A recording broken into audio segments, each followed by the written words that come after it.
says have been put out there in regards to what they have been able to achieve, insisting that all 59 Kenyan nations across the globe are fully functional. CS Monica Juma also gave a detailed account of Kenya's bid for the UN Security Council seat, rubbishing claims that Djibouti is still in the race. Leila Mohammed was at the 6th press conference called by the ministry, where the media was blamed for allegedly publishing unverified reports. The Ministry of Foreign Affairs has become the subject of headlines across various media platforms in the last few weeks, with the CS in the latest press statement saying that some of those stories are unverified. There was a full page of the CS Foreign Affairs and asking whether I will be sacked or not sacked.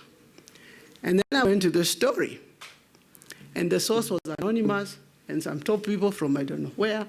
This does not happen in mature and sophisticated environments where the media allows itself to create a negative impression about the leadership of its own country. The ministry officials have also rubbished claims that there is a rift between them. I think that's a non-issue, really. Yeah, it's really a non-issue. Every time there's a headline that creates any kind of misconception, you're not doing Kenya and you're not doing Kenyans a favor. She delved into various issues, including the maritime dispute between Kenya and Somalia. With Kenya expected to begin her defense of her territorial waters before the ICJ in November, the CS says that the African Union decision to wade into the matters is more than welcome. When you look at the history of these types of cases anywhere in the world, you will realize that those that have been negotiated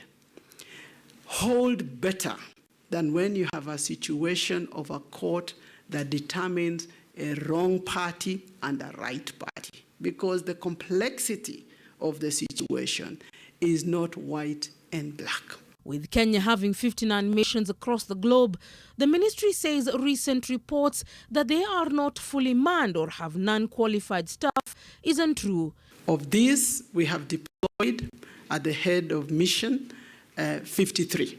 She weighed in on the nomination of diplomats, saying that the nominee to South Korea has not yet gotten the nod to do so. Nobody has yet taken up their position, and so we have not offended any decision of Parliament. The country is the sole African contestant for the UN Security Council seat, and with a win of 37 to 14 votes in the second round of voting at the AU, Kenya says that Djibouti had no choice but to bow out of the running.